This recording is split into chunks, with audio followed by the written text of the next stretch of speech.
Hello friends, आप सभी का स्वागत है हमारे नए YouTube चैनल में जिसका नाम है ऑल इज फन।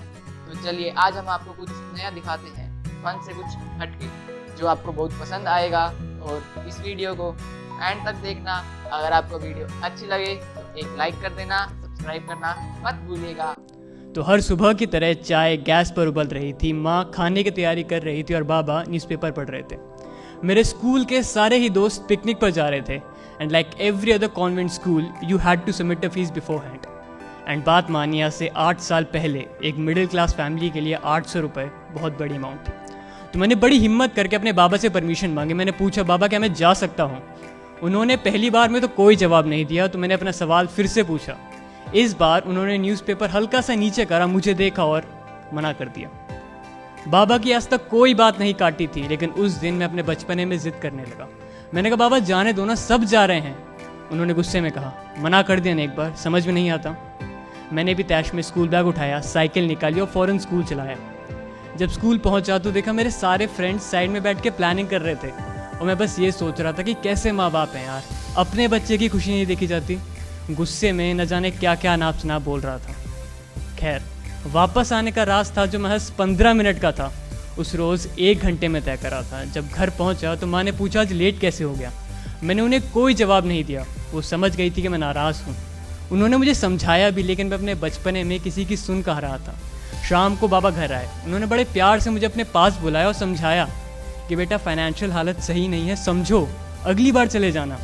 लेकिन मैं अपने बचपने में और गुस्से में न जाने क्या क्या नाप शनाप बकने लगा। शायद इतना कि उनका हाथ उठ गया था मुझ पे। वो गुस्से में बोले, न जाने कब बड़ा होगा ये, हर वक्त जिद, हर वक्त बचपना।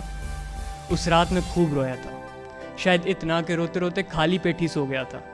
जब रात में भूख से हल्की सी आँख खुली तो देखा माँ बाबा बात कर रहे थे। माँ ने बाबा से कहा, भेज देते हैं ना, साल में एक बार ही तो जाता है, वो भी खुश हो जाएगा। बाबा ने कोई जवाब नहीं दिया, वो बस उठे और बाहर टहलने चले गए थे। अब मुझे रात भर उतावलेपन में नींद तो नहीं आने वाली थी कि शायद अब सुबह पैसे मिल जाएंगे और मैं पिकनिक पर जा पाऊंगा। सुबह हुई, बाबा मेरे पास आए। उन्होंने मुझे पैसे थमाए और कहा, ये लो, पिकनिक पर चले जाना।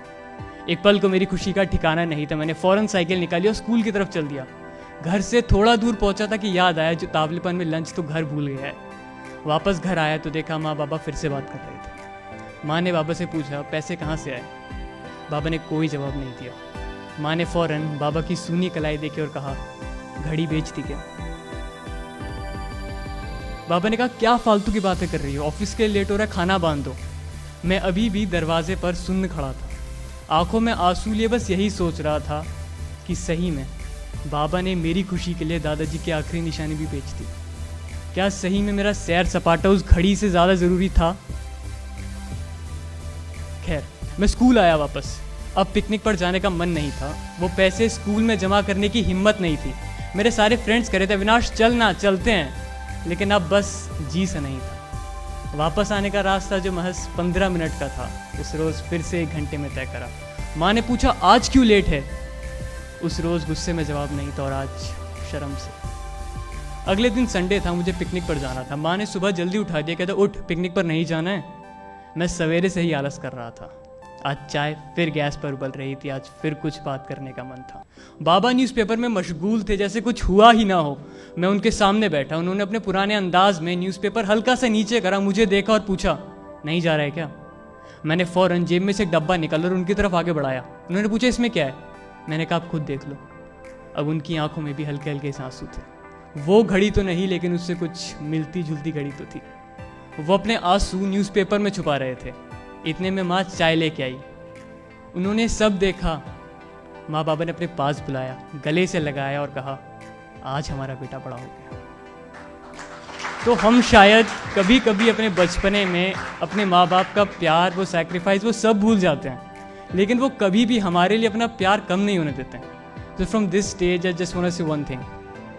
I love you, Mom, Dad, and thanks for all the sacrifices you've ever done. हाँ जी, आपको कैसी लगी ये वीडियो? अगर पसंद आई हो, रेड बटन को दबा देना, थम्स अप कर देना और शेयर करना मत भूलिएगा।